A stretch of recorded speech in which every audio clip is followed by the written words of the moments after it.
Hola, te doy la bienvenida a nuestra UCA, Nuevas Tecnologías en Educación. En esta cápsula abordaremos la diferencia entre una sociedad del conocimiento, una sociedad de la información y el paso que estamos teniendo hacia la individualidad. Bienvenido. Hemos escuchado hablar muchas veces del concepto sociedad de la información y sociedad del conocimiento, pero ¿se referirán a lo mismo o tendrán algún matiz que los diferencie? Aquí vamos a ir abordando el paso eventual que tenemos desde la pura información hasta lo que se denomina hibridualidad. Con tal objetivo, tenemos que sentar las bases que nos van a permitir llevar a cabo este análisis. En la era industrial, lo más importante o donde podíamos obtener mayor cantidad de recursos como especie era de la industria. El trabajo y la operación de máquinas era la principal fuente que teníamos del trabajo y de la riqueza. Sin embargo, mientras más avanzó la tecnología, esta industrialidad se fue convirtiendo en una sociedad de la información, en la cual el manejo de la información y la posesión de la misma se convirtió en la fuente base de nuestra sociedad. Aquel que manejara mayor cantidad de datos, aquel que pudiera almacenar mayor cantidad de información, obtenía una ventaja estratégica a nivel global. De allí que podemos pasar a un momento que se llama informacionalismo, en el que la información se convierte en el centro y lo que se busca es a través de la tecnología alcanzar mayor capacidad de almacenaje del mismo. Esta primera etapa de informacionalismo generó lo que se denomina sociedad de la información, en el cual tenemos un desarrollo tecnológico basado en obtener, procesar, transmitir y almacenar datos. Mientras más rápido se lleve a cabo, esto va a ser mejor. Podemos tener un almacén de datos que nos va a permitir procesar y generar nuevos productos. Se van eliminando las barreras que teníamos de tiempo y de espacio, como lo estamos haciendo en estos momentos a través de herramientas digitales, y la limitación que se poseía antes de acceso a la información va haciéndose cada vez más tenue, permitiendo que tengamos un mayor acceso a la información de forma prácticamente instantánea. Este primer momento de la sociedad de la información se basa en la estructura del mapa sociedad-red, en el que cada nuevo nodo de información se va vinculando con otros para ir generando una estructura dinámica. Si en algún momento un nodo de información deja de ser funcional o deja de proveer la suficiente información que requiere el sistema, se va a evadir o se va a esquivar para buscar una nueva forma, generando estructuras dinámicas, fluidas, en las que la información y el manejo de la misma van generando las estructuras de poder y las estructuras de conocimiento que se llevan a cabo. Lo puedes ver tú, por ejemplo, en el caso de una inteligencia artificial, en el cual la cantidad de tokens, es decir, de fragmentos de información que maneja la inteligencia artificial, es lo que va a generar una respuesta determinada ante una situación. Y aquella inteligencia que puede discernir entre una mayor cantidad de datos es la que se considera más potente. Sin embargo, el manejo de la información demostró o mostró que no era suficiente al momento de hablar de interacciones con el ser humano. De allí que podemos generar una diferencia específica que hay que tomar muy en cuenta al momento de hablar de estos temas. Y es el concepto de dato frente al concepto de conocimiento. Un dato es un fragmento de información, el cual no posee un contexto dado y que nos permite tener como una mercancía cambiable.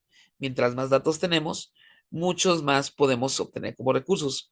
La mayoría de las redes sociales lo que buscan es el almacenamiento y la distribución de datos. En contraposición, el conocimiento ya nos habla de un juicio razonado, en el cual el resultado que obtenemos parte de una experiencia vivencial de aquel sujeto que la va generando. No solamente es el manejo de la información, sino que se requieren herramientas cognitivas para poder generar este conocimiento. Pensamiento crítico, pensamiento lateral, pensamiento creativo, capacidad de síntesis, capacidad de aplicación, entre otras.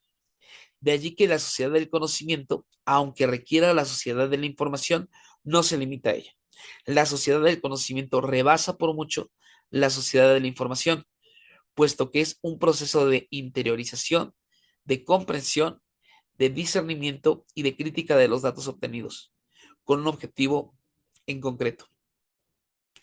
Por tanto, cuando hablamos de la sociedad del conocimiento, hablamos de una apropiación humana de estos datos. Ya no solamente nos podemos basar en las tecnologías de la información y la comunicación, sino que vamos a partir de las tecnologías del aprendizaje y el conocimiento y de las tecnologías del empoderamiento y participación social, donde ahora la creación social y el manejo de la información para la resolución de problemas y la búsqueda de la autonomía se convierten en el eje base de este nuevo enfoque. Aclarando siempre que aquí ya podemos hablar de una dimensión ética. ¿En qué casos podemos utilizar el conocimiento para determinadas circunstancias? ¿Es plausible de forma crítica llevar a cabo determinados proyectos?